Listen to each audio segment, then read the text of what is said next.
Good morning guys. ये C TET का batch start हो रहा है। इसमें हिंदी की पहली क्लास है सी टेट की। इसमें आपको हिंदी भाषा के बारे में पढ़ाया जाएगा।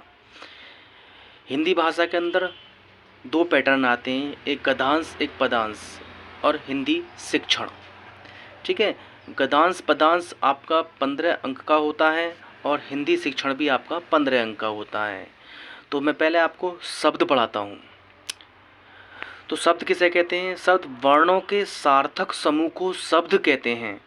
इसके कि वर्णों के सार्थक समूह को शब्द कहते हैं। अब हम जानते हैं कि वर्णों का शब्दों का वर्गीकरण और इसकी पहचान। तो हम शब्दों का वर्गीकरण जो उसकी पहचान करते हैं वो 3 प्रकार से करते हैं। एक रचना के आधार पर या बनावट के आधार पर, एक उत्पत्ति के आधार पर और एक अर्थ के आधार पर। और जैसा कि हम जानते हैं कि रचना और बनावट के आधार पर ये 3 प्रकार के होते हैं। नंबर पहला ऋण, सेकंड यौगिक, थर्ड योग ऋण। इसी प्रकार उत्पत्ति के आधार पर हम शब्दों की प्रकार 4 प्रकार के होते हैं। पहला तत्सम, तद्भव, देशज, विदेशज। और इसमें एक और ऐड किया गया है, इसको संकर शब्द कहते हैं। लेकिन बेसिकली ये हमारे 4 प्रकार के होते हैं।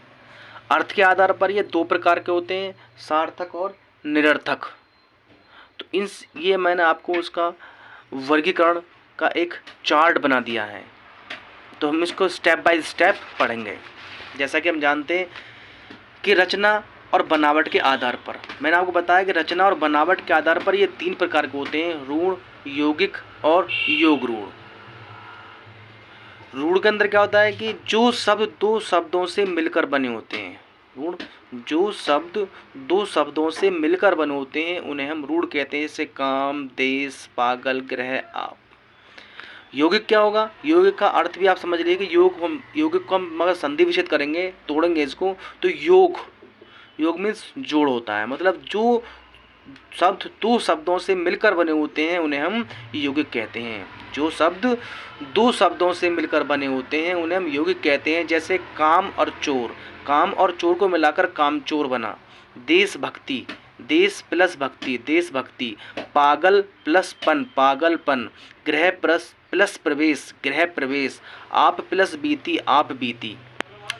तो यौगिक के अंदर ये समास भी होते हैं, उपसर्ग भी आते हैं और प्रत्यय भी होते हैं। जैसे उपसर्ग प्रदेश, ये प्रदेश, तो प्रदेश किस में आएगा? यौगिक में आएगा। मानवता, ताश में क्या? प्रत्यय, तो ये क्या होंगे? यौगिक में आएंगे। तो यौगिक के अंदर कौन कौन से होंगे? तो समास जो होंगे वो यौगिक के अंदर होंगे, उपसर्ग भी यौगिक में होंगे और प्रत्यय भी आपके यौगिक में होंगे। थर्ड पॉइंट है आपका योग ऋण। ऐसे यौगिक शब्द जो विशेष या अलग अर्थ देते हैं। योग ऋण का मतलब क्या? जो यौगिक शब्द किसी अलग शब्द की ओर इंडिकेट करते हैं या जो शब्द या अलग विशेष या अलग अर्थ देते हैं, जो शब्द किसी का अलग अर्थ देते हैं। जैसे नीलकंठ, नीलकंठ किसको कहते हैं? हम शिव के लिए बोलते हैं।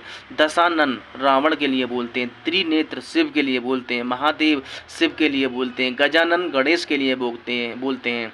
एकदंत गणेश के लिए बोलते हैं।